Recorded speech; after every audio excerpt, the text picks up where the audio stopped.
Izin diskusi, Bu. Ini kalian boleh kalau ya. misalnya ada Apa yang disampaikan Mas Fadil nanti misalnya BMN Idle gitu, Bu, ya. itu masih bayar pajak ya, Bu? BMN Idle bayar pajak. Maksudnya gimana nih Mas Fadil? Kan kayak misalnya PBB atau pajak lainnya gitu masih dibebankan gitu ya, Bu?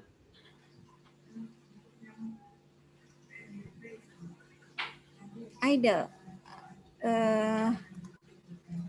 Ya.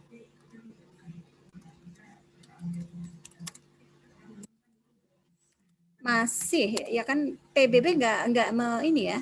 Atau ada teman lain yang mungkin mau sudah mengetahui atau ada pengetahuan mengenai itu, silahkan. Sebelum saya nanti menyampaikan.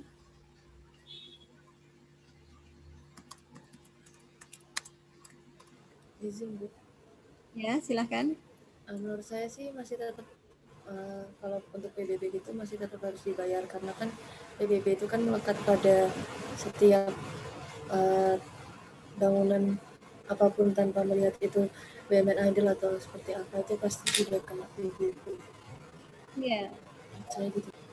Oke, ada lagi yang mau menyampaikan?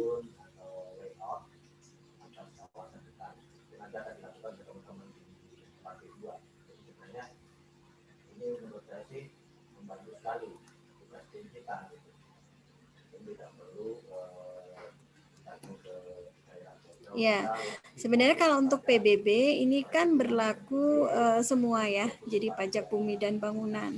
Jadi dan itu tidak melihat apakah tanahnya digunakan atau tidak gitu ya. Jadi kalau kita punya tanah kosong pun itu tetap harus membayar PBB gitu ya. Nah, sehingga kalau dengan analog seperti itu, maka tanah idle pun harus maksudnya tetap dikenakan PBB. Seperti itu ya, Mas ya.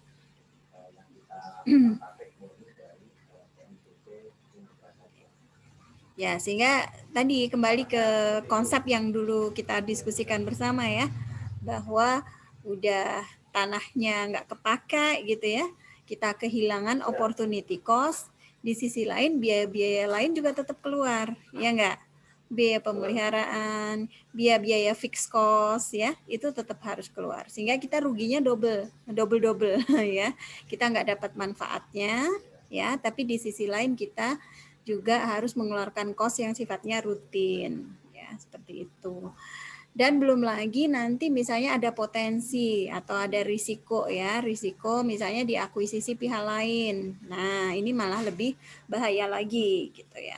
Jadi kita istilahnya kalau tanah idle itu kita banyak ya ininya. Kerugiannya banyak. Oke. Good. Oke. Ada lagi yang mau ditanyakan atau didiskusikan? Silahkan. Izin, Bu. Oke, Mas Chandra.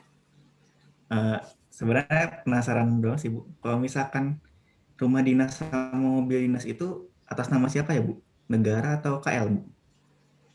Ya, jadi kalau untuk aset gitu ya, untuk tanahnya itu semuanya adalah tanah milik pemerintah Republik Indonesia. Nah, kemudian ditentukan bahwa sertifikatnya itu nanti untuk sertifikat itu pemerintah Republik Indonesia atas nama gitu ya, atas nama kementerian lembaga yang bersangkutan. Gitu Mas Chandra. Itu berlaku juga, Bu, sama kendaraan dinas. Kenapa? Itu berlaku juga nggak, Bu, sama untuk kendaraan dinas? Oh, kalau kendaraan dinas ya sesuai dengan KL ya, kalau kurasa ya, saya rasa gitu. Sesuai dengan nama KL atau Satker, tapi nggak boleh nama perorangan ya. Jadi harus setidaknya harus nama Satker lah. Gitu. Bu, terima kasih. Sama-sama. Tapi kalau untuk tanah satu ya tadi ya, pemerintah Republik Indonesia atas nama pemerintah Republik Indonesia KL yang bersangkutan. Oke. Jadi itu. Kalau belum gimana Bu? Ya nanti kalau ada jatah untuk ini ya, jatah untuk sertifikasi itu bisa dialihkan gitu ya, dibalik namakan, dirubah nama kepemilikannya. Karena memang ketentuannya seperti itu. Zaman dulu banyak ya yang tanah-tanah kita itu yang masih milik pribadi. Jadi tergantung pejabat yang saat itu gitu ya. Itu ada gitu. Nah, itu harus sudah balik nama ya. Jadi diproses, diajukan prosesnya untuk balik nama. Atau atas nama satker. Nah, atas nama satker ini masih mending lah ya dibandingkan nama pejabat gitu ya. Tetapi tetap itu harus dibalik namakan gitu ya, menjadi pemerintah RI Ceki, bukan atas nama Deng, Ceki ya, Ceki Kementerian Lembaga yang bersangkutan. Gitu.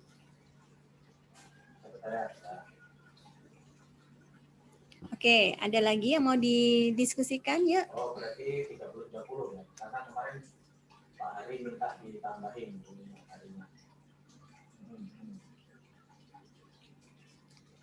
Yang bertanya Bu. Silakan Mas Patrick.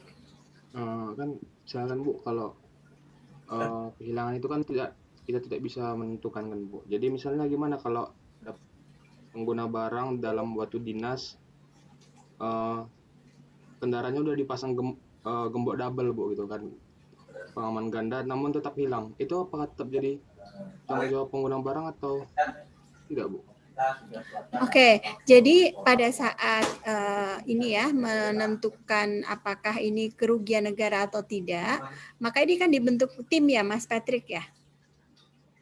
Nah, timnya ini kan terdiri dari 3 orang. Harapannya nanti kalau misalnya ada perbedaan pendapat itu tetap bisa diambil keputusan gitu ya, minimal 3 orang lah ya. Jadi ganjil gitu. Nah, terus kemudian kira-kira poin apa gitu ya yang diperiksa ya, termasuk tadi ya ada nggak kelalaian gitu ya. Kalau misalnya digembok 2 atau 3 atau bahkan 10 katakan ya, semua pintunya digembok katakan ya, tapi ditaruhnya katakan di hutan katakan gitu ya, di tengah hutan ya, percuma juga gitu ya. Jadi poin-poin seperti ini itu ikut menjadi pertimbangan dalam menentukan apakah ini kerugian negara atau tidak gitu ya. Terus katakan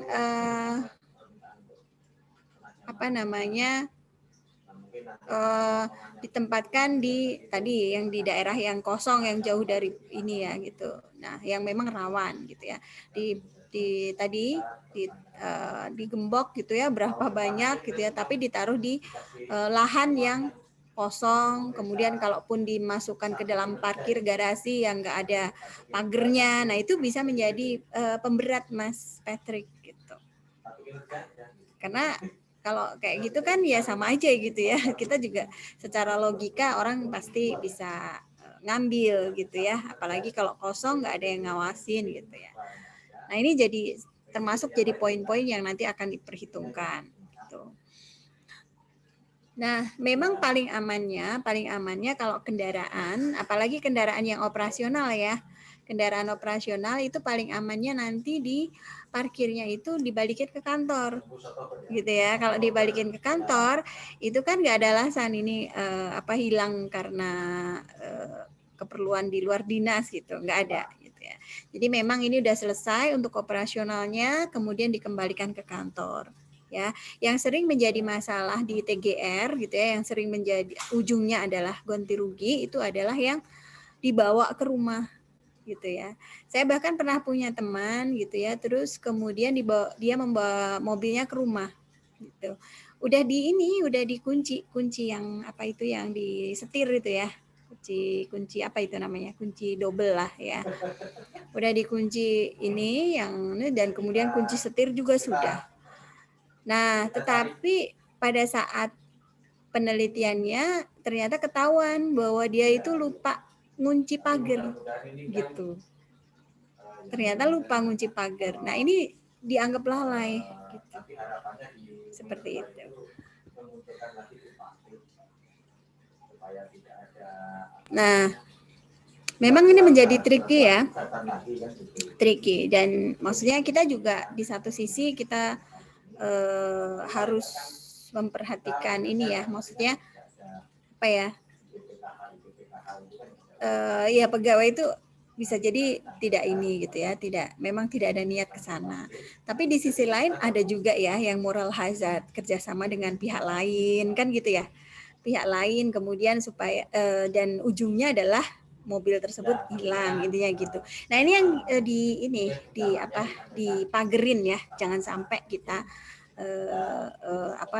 mobil itu ada moral hazard di sana gitu ya, sehingga mobil tersebut hilang, BMN tersebut hilang.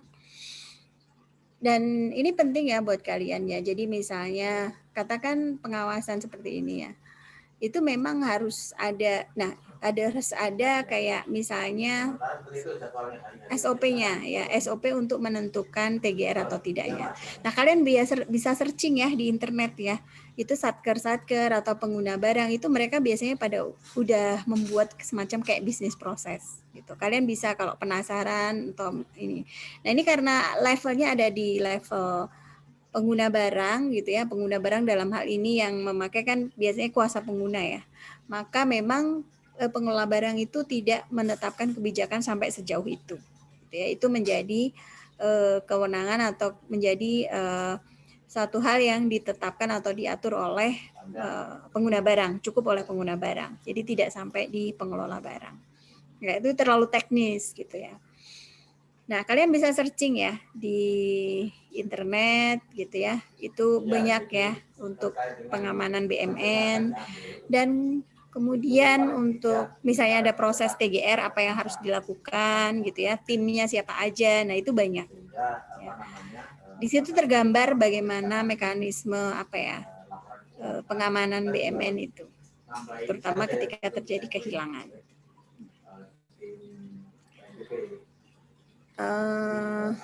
Sama kayak pengamanan gudang.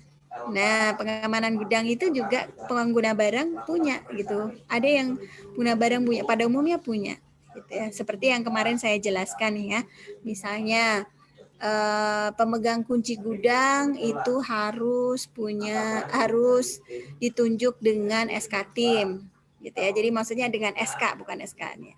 Dengan SK dan itu adalah pegawai tetap gitu. Nah, itu ada. Nanti kalian bisa cari. Terus misalnya yang pegang kunci ini setidaknya minimal 2 ya, sehingga ada kontrol, ada check and balance-nya ada. Terus nanti pada saat katakan stok opnam gitu ya, stok opnam yang dilakukan setiap periode. Maka ini yang melakukan stok opnam ini nggak boleh ya yang orang yang sama gitu ya, yang jaga gudang dengan yang jaga gudang satunya gitu ya, dengan yang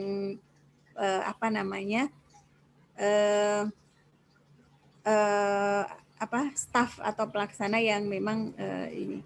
Karena apa? Karena nanti bisa terjadi kong kali kong gitu ya. Ya udah disamain aja antara catatan dengan ini gitu, dengan fisik gitu.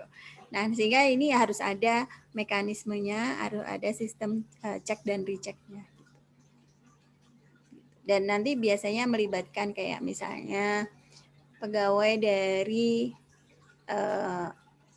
pengawasan internalnya kementerian lembaga. Itu ya. Bisa dibayangkan Mas Patrick, atau ada lagi yang mau ditanyakan? Terima kasih, Bu. Oke, bisa ya dibayangkan ya Mas Patrick ya. Oke. Bisa kalian search ya. Kalau memang ini itu penting banget gitu ya. Cuman memang karena keterbatasan waktu ya, jadi kita nggak sampai detail banget gitu ya, tetapi kurang lebih apa yang saya sampaikan minggu kemarin dan yang tadi baru saya sampaikan setidaknya memberi gambaran ke kalian gitu ya, bagaimana fungsi kontrol ini dijalankan di bawah gitu ya, di satker gitu. Nanti pada saat kalian nanti terjun ke lapangan, pastikan pada saat kalian terjun itu kalian belajar dulu ya peraturan internal yang ada di KL tersebut. Nah, ini penting ya buat kalian ya. Jadi kalian waktu di lapangan tuh nggak meraba-raba gitu. Ya.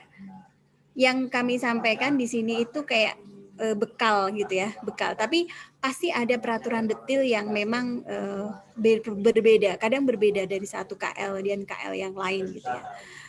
Dan itu yang perlu kalian pelajari. Kenapa Bu berbeda? Ya karena memang setiap KL itu punya aset yang istilahnya karakternya beda-beda gitu ya. Dan risiko yang berbeda-beda gitu. Ya nggak bisa disamakan satu dengan yang lainnya. Kayak kemarin yang saya sampaikan ya, Kementerian Pertahanan ya punya persediaannya apa ya? Itu apa namanya? Peluru ya. Peluru. Nah, ini tentu berbeda gitu ya dengan fungsi pengendalian atau kontrol dari KL yang katakan di Kementerian Pertanian ya. Kementerian Pertanian persediaannya kayak misalnya pupuk ya, bibit atau benih. Terus kemudian apa namanya apa ya yang buat pembenihan ternak itu apa itu? Jadi ada di Kementerian Pertanian itu punya persediaan itu, mohon maaf apa ya, sperma sapi gitu ya katakan. Nah, yang kalau yang unggul itu mahal sekali satunya itu, 1 mili aja udah mahal banget. Gitu. Nah, ini tentu berbeda kontrolnya, ya kan? Satunya harus katakan harus ditaruh di lemari pendingin, satunya harus di ruangan yang jauh dari risiko kebakaran ya, katakan misalnya tadi apa namanya peluru ya, itu tentu ada proteksinya beda gitu ya dengan yang tadi yang katakan plasma ya, plasma nutfah dan lain sebagainya. Nah, sehingga pengamanan gudangnya tentu berbeda. Nah, kalau kalian nanti di lapangan, pastikan kalian mempunyai akses terlebih dahulu terhadap peraturan-peraturan internal, gitu ya. Jadi jangan sampai nanti salah gitu ya ketika mengambil tindakan, mengambil sikap gitu. Nah, seperti itu. Oke. Ini penting ya buat kalian ya. Jadi yang dipelajari di sini mungkin umumnya saja, tetapi setidaknya kalian punya gambaran. Nanti prakteknya kurang lebih kayak apa sih, Bu? Gitu. Oke, bisa dipahami? Mas Efrem mengikuti? Mengikuti, Bu.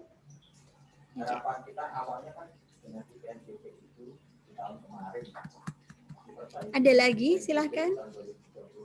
Mbak Ines mengikuti Mbak Ines? Mengikuti, Bu.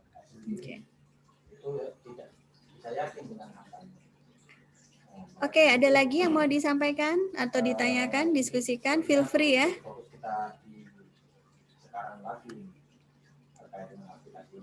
Oke, kalau tidak ada, berarti kita bisa masuk ke sesi diskusi ya.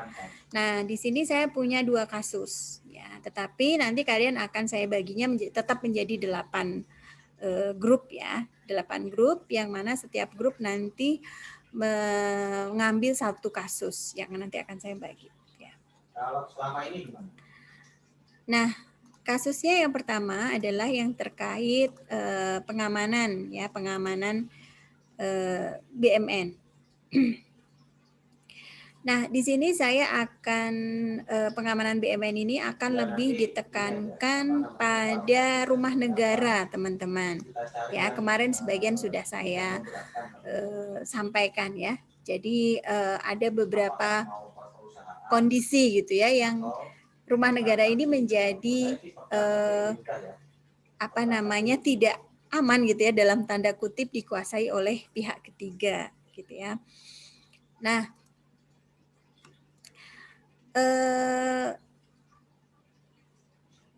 jadi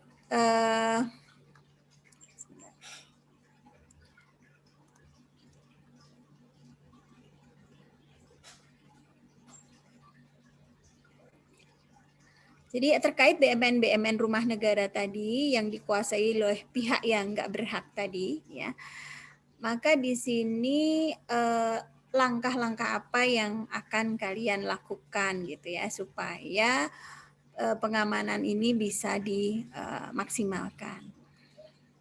Nah, dari penjelasan saya kemarin, langkah-langkahnya itu ada preventif ya dan kuratif ya. Nah, dua-duanya nanti kalian explore ya, kalian explore. Terus kemudian harapan saya adalah kalian juga istilahnya gini, kondisi yang terjadi atas rumah negara gitu ya yang sekarang banyak diakuisisi oleh pihak ketiga itu adalah kondisi yang memang tidak bisa kita elakkan gitu ya. Jadi memang harus diselesaikan. Nah, itu adalah sisi kuratifnya gitu ya. Tetapi di sisi lain kita tahu bahwa kuratif ini adalah suatu langkah yang sangat mahal, ya enggak? Ya, kita perlu ada penertiban ya, bahkan kadang perlu misalnya pendekatannya salah atau bagaimana gitu ya, terus akhirnya perlu ada gugatan gitu ya, perlu ada gugatan dan itu bisa bertahun-tahun gitu ya, perlu ada gugatan dan lain sebagainya. Dan ini bukan sesuatu yang yang menyenangkan gitu ya, bukan sesuatu kisah yang menyenangkan gitu ya, karena pasti akan istilahnya penghuni yang dulu bahkan bisa jadi itu merupakan pegawai dari KL yang bersangkutan gitu ya, bisa jadi merupakan teman kalian atau mantan atasan kalian gitu ya, itu menjadi pihak yang dalam tanda kutip tersakiti gitu ya. Nah, ini bukan sesuatu yang kita harapkan, sehingga di satu sisi kita berusaha membereskan yang itu, di sisi lain kita berusaha mencegah supaya kejadian seperti itu tuh jangan sampai terjadi lagi gitu ya. Nah, sehingga saya akan minta kalian supaya juga menekankan di sisi preventifnya gitu ya. Nah, sisi preventifnya ini apa gitu. Nah, itu yang perlu kalian expose gitu ya, explore. Sebagian sudah saya jelaskan kemarin ya dari sisi preventif, mulai dari kejelasan dalam klausul-klausul SIP dan lain sebagainya. Nah, ini kalian saya harapkan kalau ada masukan atau usulan yang lebih yang menurut kalian lebih fresh gitu ya, atau merupakan pendekatan yang di satu sisi dia tetap humanis tapi juga bisa menyelesaikan masalah atau mencegah masalah ini terjadi gitu ya, maka feel free untuk menambahkan. Nah, gitu ya. Jadi di sini ada beberapa kondisi yang membuat kalian harus mengambil langkah tadi gitu ya, baik preventif maupun kuratif. Yang pertama misalnya ketika terjadi kita ingin meyakinkan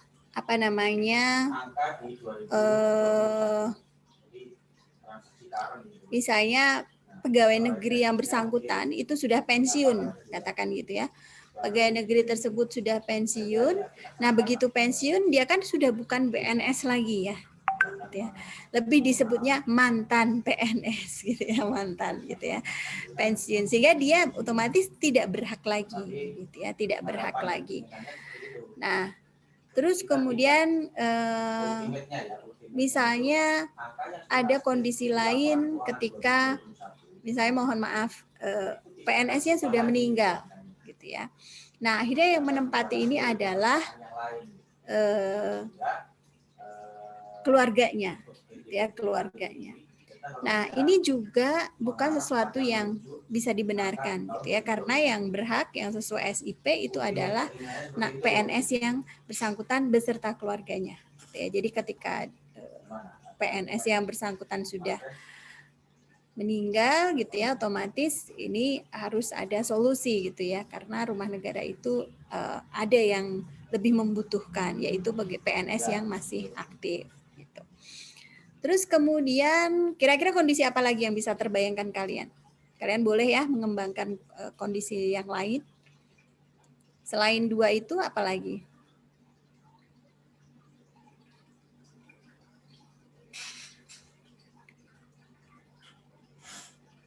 Misalnya ya, asetnya malah nggak dia pakai, malah disewakan. Ya, jadi ini juga bukan sesuatu yang bisa dibenarkan gitu ya. Jadi dia sendiri malah nyari lokasi yang mungkin lebih murah gitu ya, yang dia sewanya lebih murah daripada hasil sewanya hasil dia menyewakan rumah tersebut ya. Kreatif sih tapi nggak benar gitu ya. Kreatif tapi nggak benar gitu. Terus apalagi yang bisa kalian bayangkan ya?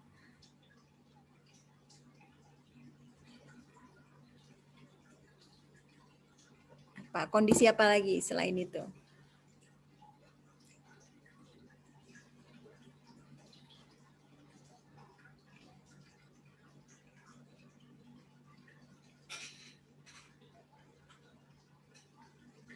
Ya.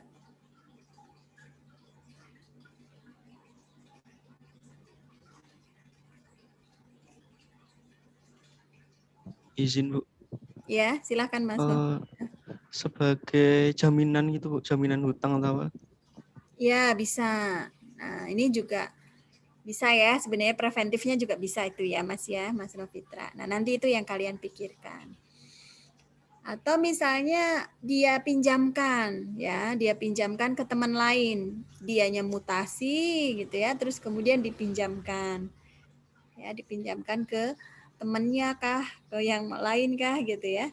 Sementara dia mungkin lebih memilih katakan punya rumah sendiri gitu ya. Nah, tapi dia nggak mau ngelepas itu gitu, malah dipinjamkan ke temennya. Ini juga bukan sesuatu yang pas gitu ya.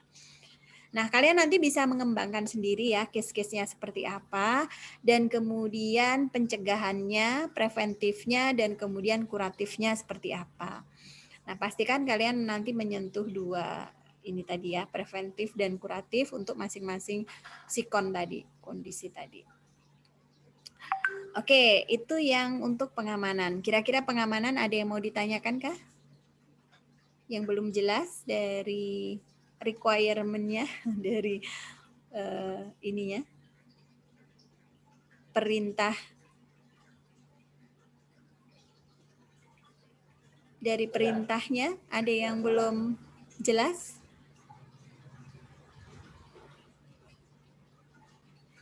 Oke, kalau sudah jelas berarti kita masuk ke pemeliharaan ya. Jadi di pemeliharaan. Nah, untuk pemeliharaan ya, nanti kalian akan diberi case ya, yaitu terkait masih banyaknya minim ya, biaya pemeliharaan BMN yang minim gitu ya. Nah, artinya apa? Artinya biaya yang pemeliharaan BMN yang dialokasikan di anggaran itu ternyata pada kenyataannya nggak cukup untuk memelihara semua BMN yang ada pada satu satker, katakan gitu ya. Sehingga yang terjadi adalah si satker tersebut mau nggak mau harus ngatur-ngatur lah ya, harus ngakalin gitu ya, harus ngakalin. Antara lain dengan contohnya membuat prioritas ya.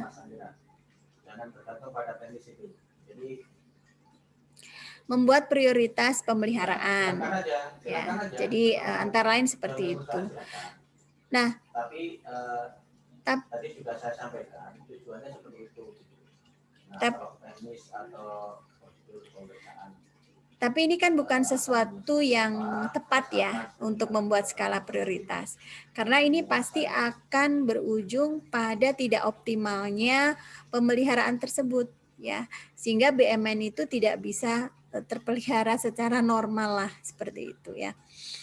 Nah, di sini yang kalian perlu diskusikan adalah usulan-usulan kalian ya supaya pemeliharaan BMN ke depan itu bisa dilakukan dengan lebih baik. Ya, jadi seperti itu. Ya. Kira-kira untuk topik pemeliharaan ada yang mau ditanyakan atau didiskusikan?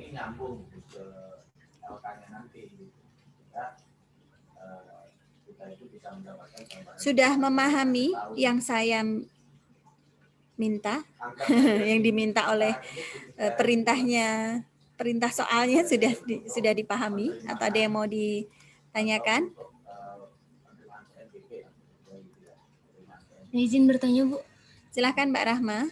Nanti itu kasusnya dikasih sama Ibu atau kita cari sendiri ya, Bu?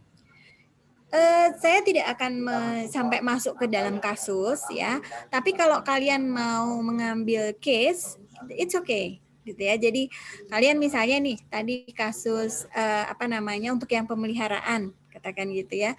Pemeliharaan itu kan banyak nih Bu asetnya, pemeliharaan gedung bangunan, pemeliharaan kendaraan bermotor. Saya ngambil satu fokus boleh nggak Bu? Misalnya saya kendaraan bermotor aja. Boleh gitu ya. Saya tidak akan membatasi kalian pada satu case. Tapi nanti saya cenderungnya kayak misalnya nanti ada artikel yang saya share. Nah, itu lebih untuk memperjelas message yang saya sampaikan tadi gitu ya. Bukan satu kasus yang harus kalian benar-benar kupas gitu kasus tersebut, enggak. Jadi permintaannya adalah sifatnya itu kayak global gitu ya, kayak secara umum permintaannya ya. Solusinya apa gitu. Karena masalah ini juga terjadi secara umum gitu.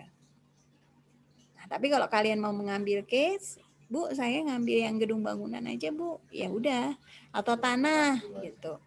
Tapi pastikan ini ya, kalian itu usahakan usulannya tidak normatif ya. Saya tidak begitu suka dengan normatif ya. Karena apa? Karena kalian nanti diharapkan lulus dari PKN STAN itu adalah tenaga yang siap praktek gitu ya, siap terjun ya. Jadi usahakan kalian itu ketika menyampaikan usulannya itu down to earth gitu ya, bisa dilaksanakan dan kalian bisa menjelaskannya. Maksudnya itu apa gitu. Solusi seperti ini. Detailnya itu kurang lebih pelaksanaannya seperti apa gitu ya. Kalau normatif tatarannya politikus saja ya. Kalau kalian kan nanti langsung terjun ke lapangan praktis gitu ya. Jadi saya harapkan usulan kalian juga lebih down to earth gitu. Jangan yang di awang-awang gitu ya. Jangan di awang-awang, itu kalau di awang-awang biar yang di sana aja politikus saja. Oke. Oke, bisa dipahami? Bisa, Bu. Ya. Dan tempatkan kalian itu pada posisi pengelola ataupun pengguna ya, ataupun kuasa pengguna, intinya yang punya otoritas untuk melakukan perbaikan. Ya, kalian punya otoritas untuk melakukan perbaikan. Sehingga usulan ini kalau bayangan kalian itu ya bisa dieksekusi gitu nanti. Gitu ya, mungkin untuk dieksekusi. Kurang lebih seperti itu ya. Oke. Kalau tidak ada pertanyaan lagi nggak? Kira-kira silahkan kalau mau ada pertanyaan. Oke, kalau tidak ada pertanyaan berarti nanti ya kalau pas diskusi kalian muncul pertanyaan silahkan balik lagi ke main room atau bisa raise your hand, nanti saya akan masuk ke room kalian gitu ya. Terus output yang saya harapkan adalah PowerPoint yang berisi tadi usulan kalian ya, dan kemudian tentu saja usulan kalian bukan usulan yang tadi ya normatif, dan kemudian linkkan dengan impact-nya ya, dengan permintaan yang saya minta. Jadi misalnya Bu, saya mau ini aja Bu, dari kelompok kami adalah mengoptimalkan mengoptimalkan biaya pemeliharaan yang ada ya, karena memang anggarannya segitu Bu. Kita kalau semua minta biaya pemeliharaan satu Indonesia dan semuanya harus 100%, pasti APBN-nya akan berat, katakan gitu ya. Nah, terus saya usulkan pemeliharaannya seperti ini Bu, A, B, C, D, E. Gitu ya. Nah, linkkan A, B, C, D, E itu dengan impact dengan efisiensi pemeliharaan, katakan gitu ya. Bu, saya lebih suka ini supaya nanti pemeliharaannya efisien. Jadi dana yang ada itu bisa optimal, katakan gitu. Nah, itu nanti terserah kalian. Gitu ya. Oke, bisa dipahami? Bisa, Bisa? Bu. Oke, bisa ya. Oke, saya bagi kalian ke dalam 8 kelompok. Nanti kelompok di room 1 sampai 4, kalian mendapatkan topik pemeliharaan BMN. Kemudian kelompok 5 sampai 8 mendapatkan topik pengamanan BMN, gitu ya. Oke, saya bagi dulu ya. Saya baginya random ya, jadi tidak saya ini kan.